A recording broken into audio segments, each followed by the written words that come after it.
Woo! What's going on, everybody?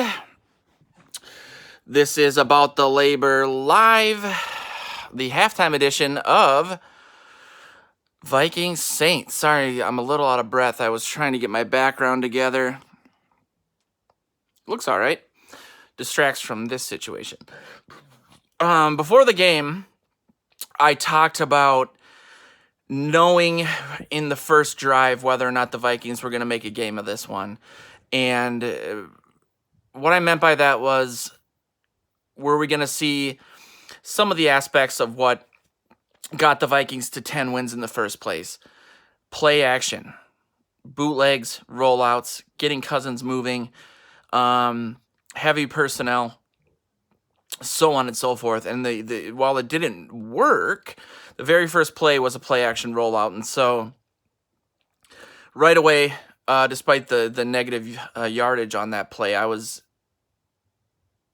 feeling very confident.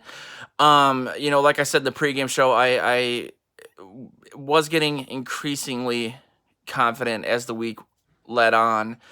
And I mean, I've said this before, and I'll say it again in regards to some of the things that I said about Zimmer.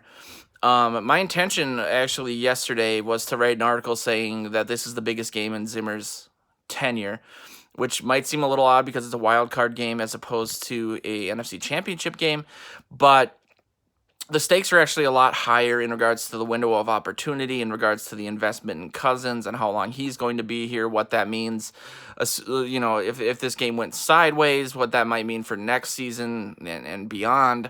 And, to be fair, Zimmer hasn't had the best track record in big spot games, especially against offensive-minded head coaches, the elite ones like Doug Peterson, Andy Reid, he who shall not be named in this game.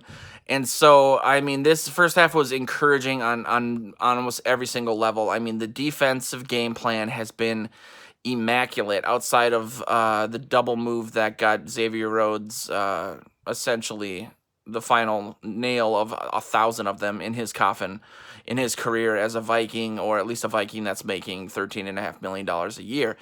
That having been said, yeah, I mean, what a first half. And I give all the credit where credit is due in regards to the defense really holding the Saints to a field goal after a play that felt a lot like the Eagles' 2017 game, where while it's a little different, the Vikings went down and scored a touchdown on the first possession and then had a turnover on the second one and then another turnover in the second half.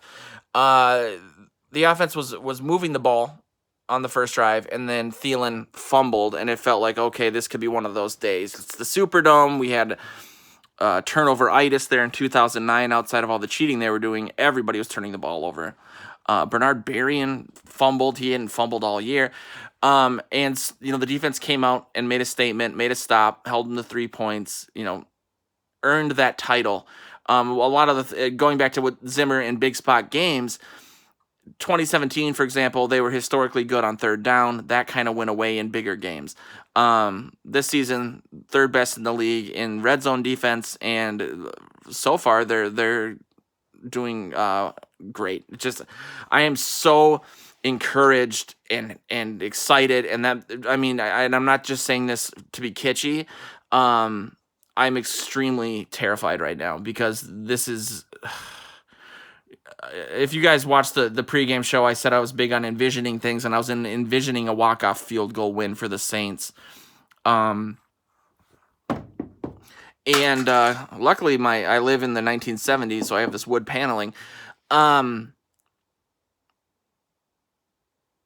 so, I just get, my hopes are so high right now that I'm scared. Because, like I said to end the pregame show, would it not be great to beat the Saints at home, the team that many consider the class of the NFC? A lot of people were essentially saying it was impossible for the Vikings to win this game. I never said that. I thought they would. I said about a week ago I thought that they might lose. I'm not going to backtrack because I'm confident in what I said. But I mean, just doing things that we haven't even seen on defense, putting Everson Griffin on the inside. I mean, I'm sure they've done that once or twice, but it's just the play calling in this game has been immaculate, save for that triple reverse play that kind of killed a positive drive. Outside of that, they've been moving the ball. They've been getting it into the red zone. They've been aggressive.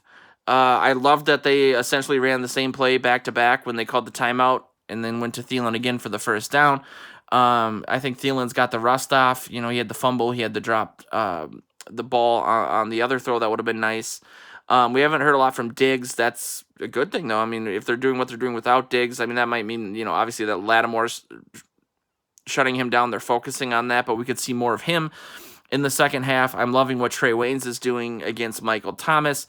Can't say enough about how underrated and underappreciated nationally Anthony Harris is. He gets no shine. Nicholas Olson, who writes for VikingsTerritory.com, said something about that this week, that he's just the most underrated guy. And he got yet another interception. That was a huge catch, a huge return. You know, I said in the pregame show, dinking and dunking and that sort of thing gets the crowd out of it. The crowd is not completely out of it, but they're pretty damn close. And so, I mean, I'm just really, really happy. The only fear that I have is the halftime adjustments of Sean Payton, because we saw that in 2017. You know, the defense was on fire. They were pitching a shutout against the Saints in the first half, and then all of a sudden they had no answer for him in the second half. But I just feel like this is peak. Zimmer has dialed up something really good against the Saints, and that's a testament to him, but it's also the familiarity there. I mean, we've played the Saints now 3 years in a row, including the preseason this year, and so that's 4 times in 3 years, and when you have that familiarity,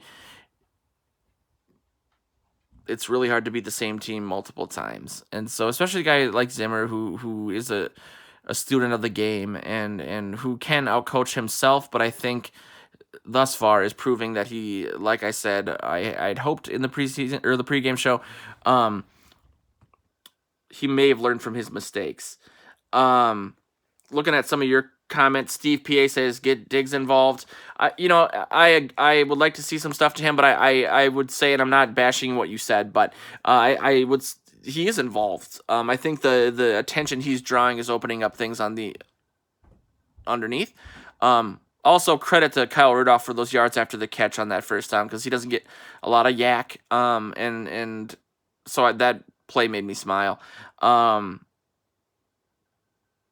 22 Medman said the DE-DT switch. I agree with you, man. It's Zimmer doesn't like to be known as this anymore, but the double-A gap blitz when on the defensive line when they bring guys up, the motions that they do, the rotations in general have always been something that he's hung his hat on, and to pull this out in this game is just, he's been sitting on this for how long? And it's working great. They're getting pressure. I mean, I think the stat that they used in the game was a little misleading in regards to Breeze having only being sacked 12 times this year. Obviously, he missed 5.5 some games. But they're getting pressure. They're forcing Breeze to get rid of the ball quickly, and I think something that they haven't said on the show or on the game is, Breeze, the knock against him coming out of college was that he was too short, a lot like Russell Wilson. And when you're switching those guys, you're switching what he's used to size-wise and role-wise, and the seams that he uses to throw, because he's not big enough to throw over the top of the offensive line and the defensive line. He has to kind of take his little spots, if that makes any sense. So I think it's really disrupting his throwing motion and his what he does regularly, and I think we're seeing a lot of that. Detroit Crackhead 2. So there's a Detroit Crackhead 1? Where is he? What's it going to feel like to lose? I don't know. What did it feel like to lose all of your teeth? Game's back on. Tang, you're the man. If you guys want to continue this conversation, head over to purplePTSD.com or VikingsTerritory.com. We're doing a live chat right now. I'll be back after the game, and let's go get them. Come on, guys. We got this. We got it. Just tie them in the second half, and we got it. I don't ask you for much, Lord.